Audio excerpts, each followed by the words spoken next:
Shalom, selamat pagi Bapak Ibu Saudaraku yang Tuhan Yesus Kristus kasihi. Bertemu kembali dalam anugerah Tuhan di pagi yang berberkatan ini. Doa kami Bapak Ibu terus membangun kehidupan ilahi di dalam Kristus.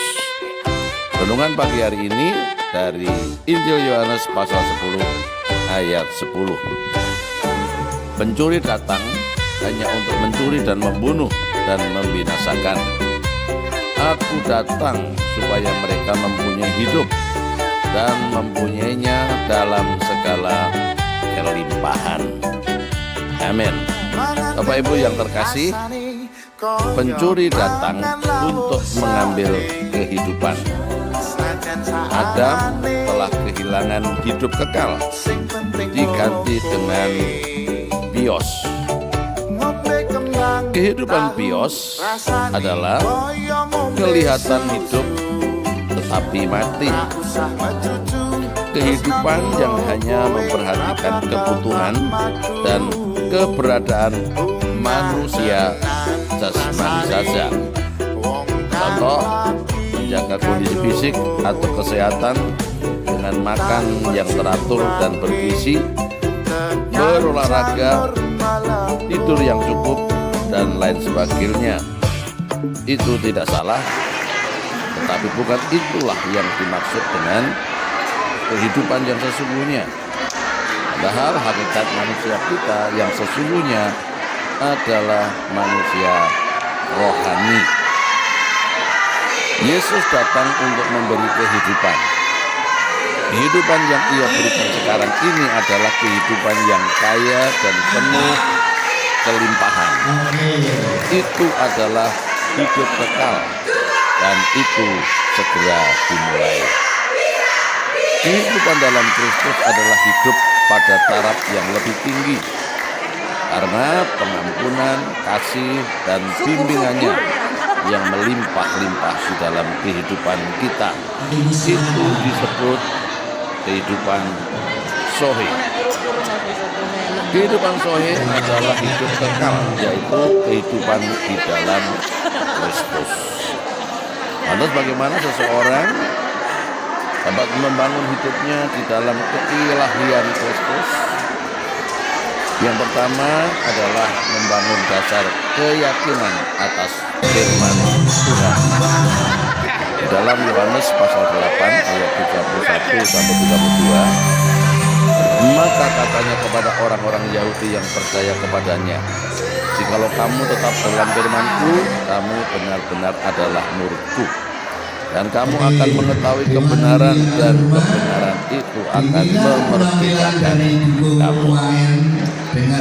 Dalam 2 Timotius pasal 3 ayat 16, segala tulisan yang diilhamkan Allah memang bermanfaat untuk mengajar, untuk menyatakan kesalahan, untuk memperbaiki kelakuan, dan untuk mendidik orang dalam kebenaran. Selanjutnya dalam Roma pasal 8 ayat 1 sampai 2, demikianlah sekarang tidak ada penghukuman bagi mereka yang ada di dalam Kristus Yesus. Roh yang memberi hidup telah memerdekakan kamu dari hukum dosa dan hukum maut. Artinya kita harus hidup menurut hukum roh. Yang kedua, kita harus merenungkan firman Tuhan itu siang dan malam, karena ini adalah tanggung jawab kita. Dalam Yosua pasal 1 ayat 8, janganlah lupa memperhatikan kitab Taurat ini, tetapi renungkanlah itu siang dan malam, supaya engkau bertindak hati-hati sesuai yang tertulis di dalamnya. Sebab dengan demikian perjalananmu akan berhasil dan engkau akan beruntung. Demikian pun juga di dalam Mazmur pasal 1 ayat 1 sampai dengan ayat 3, dan Mazmur pasal 26 ayat 4 sampai dengan ayat 7. Selanjutnya Bapak Ibu, yang ketiga adalah memperkatakan firman Tuhan atau mendeklarasikan. Di dalam Markus pasal 7 ayat 24 sampai dengan ayat yang ke-30, saya akan bacakan di sana. bahwa lalu Yesus berangkat dari situ dan pergi ke daerah Tirus.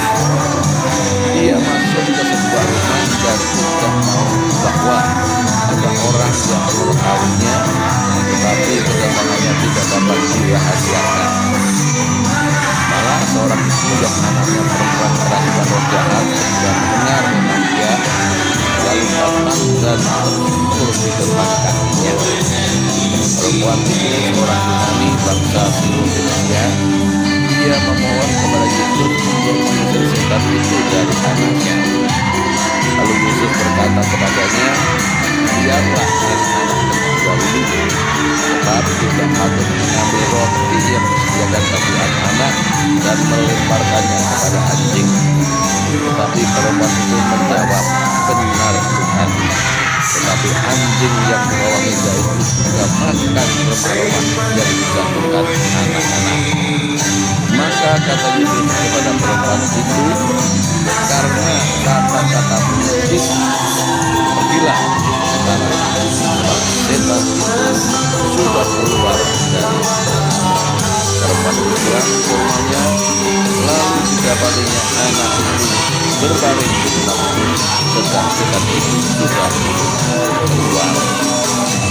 Kalau setelah dia terjadi, memperkatakan firman Tuhan akan mendatangkan hidup. Memperkatakan firman Tuhan akan mendatangkan kemenangan. Sebagaimana perempuan Fenisia yang memperkatakan bahwa benar Tuhan, tetapi anjing-anjing pada Musa memakan remah-remah yang dijatuhkan anak. Demikian Bapak Ibu, kita harus memperkatakan firman Tuhan. Karena di dalam Amsal 18 ayat 1 menegaskan hidup dan mati dikuasai lidah. Siapa suka memakannya akan memakan buahnya. Selanjutnya yang keempat adalah beribadah. Roma pasal 12 ayat 1. Ini kemurahan Allah berarti kepada kamu, supaya kamu mempersembahkan tubuhmu sebagai persembahan hidup yang kudus dan yang berkenan kepada Allah. Itu adalah ibadahmu yang sejati. Ibadah itu adalah penyembahan kepada Tuhan. Penyembahan dari kehidupan yang benar.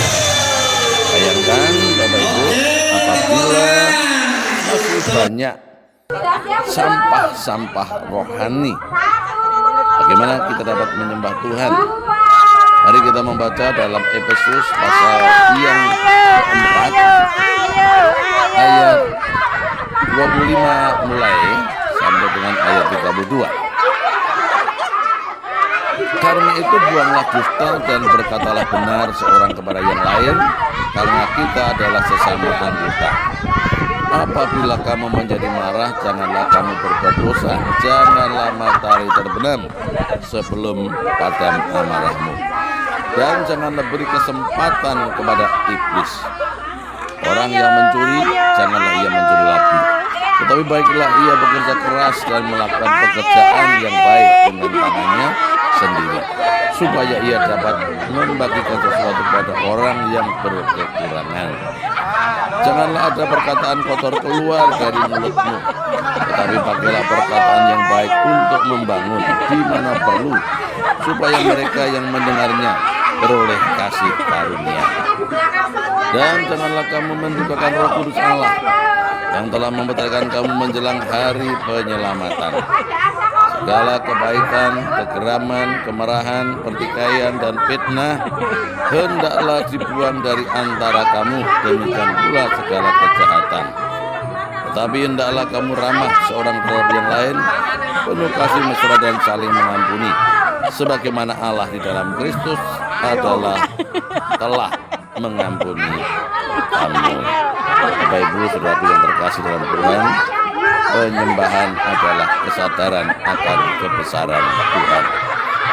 Tanpa harus dipaksa, kita akan dapat menyembah Tuhan, karena Tuhan layak untuk disembah. Puji Tuhan, Tuhan Yesus memberkati. Mari kita akan berdoa. Bapa di surga, di dalam nama Tuhan Yesus, kami mengucap syukur oleh kasih dan anugerah-Mu. Engkau datang untuk memberikan hidup yang kekal kepada kami. Engkau datang untuk memulihkan keadaan kami dan memberikan kemenangan bagi kami. Sebab itu ya Tuhan, biarlah kami terus memiliki dasar keyakinan akan firman-Mu, dan kami hidup dalam pimpinan Roh-Mu. Biarlah kami terus merenungkan firman Tuhan itu siang dan malam, karena akan membawa kami kepada keberhasilan dan kemenangan. Dan biarlah kami terus memperkatakan firman-Mu ya Tuhan, karena hidup kami bergantung daripada firman-Mu saja. Dan biarlah kami mempersembahkan hidup kami sebagai persembahan yang hidup, yang kudus, dan yang berkenan kepada-Mu ya Tuhan. Dan biarlah ini merupakan ibadah kami yang sejati. Di dalam nama Tuhan Yesus Kristus kami berdoa, kami mengucap syukur. Haleluya. Amin. Puji Tuhan. Bapak Ibu, selamat pagi. Selamat beribadah kepada Tuhan. Tuhan Yesus memberkati. Amin.